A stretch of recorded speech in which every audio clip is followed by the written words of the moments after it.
যশোরের শার্শা কাশীপুর ব্যাংকদহ 18 কিলোমিটার সড়কের পাকশিয়া বাজার ব্রিজ নির্মাণ কাজে ঠিকাদারি প্রতিষ্ঠানের উদাসীনতার কারণে ভারী বর্ষণে সড়কে কোমলমতি শিক্ষার্থী ও যানবাহন চলাচলে দুর্ভোগ চরমে। ঠিকাদার প্রতিষ্ঠান ডেনকো বাংলাদেশ লিমিটেড শার্শার কামারবাড়ি মোড় থেকে কাশীপুর ব্যাংকদহ সড়কের ব্রিজ ও সড়ক নির্মাণের কাজ পায়। পাকশিয়া বাজার সংলগ্ন ব্রিজ নির্মাণকল্পে পাশ দিয়ে রাস্তা নির্মাণ করে। রাস্তা নিচু হওয়ায় গত 25 আগস্ট ভারী বর্ষণে রাস্তাটি সম্পূর্ণ নষ্ট হয়ে যায়, ফলে জনদুর্ভোগ চরম আকার ধারণ করে। জনদুর্ভোগ লাঘব কল্পে ডিহি ইউনিয়নের 7 নম্বর ওয়ার্ড বিএনপি জামায়াতের নেতাকর্মীরা নিজ অর্থায়নে নিজেদের উদ্যোগে একটি বাঁশের সাঁকো তৈরি করেন। এতে আলোচনা সমালোচনা হওয়ায় সম্প্রতি গত 3-4 দিন আগে বস্তায় করে রাস্তায় মাটি ও বাঁশ দিয়ে কোনো রকম চলাচলের ব্যবস্থা করে দেয়।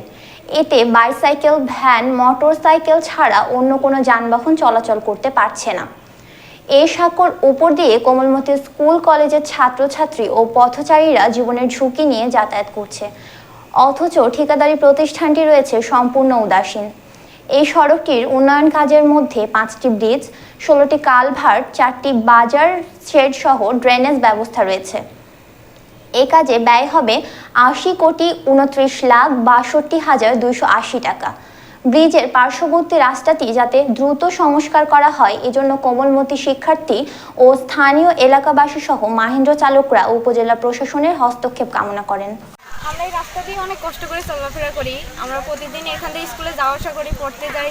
তো আমাদের এখানে যেতে অনেক অসুবিধা হয়। আমাদের এই রাস্তাটা তাড়াতাড়ি করে দিলে অনেক ভালো হয়। এখানে অনেক ছোট বড় গাড়ি চলাফেরা করতেও এখন করতে পারছে না, অনেকের এখান থেকে যাইতে অসুবিধা হচ্ছে। কিছুদিন আগে একটা মহিলা এখানে পড়ে গেছে, তো এখানে রাস্তাটা করলেও আমাদের অনেক সুবিধা হয়।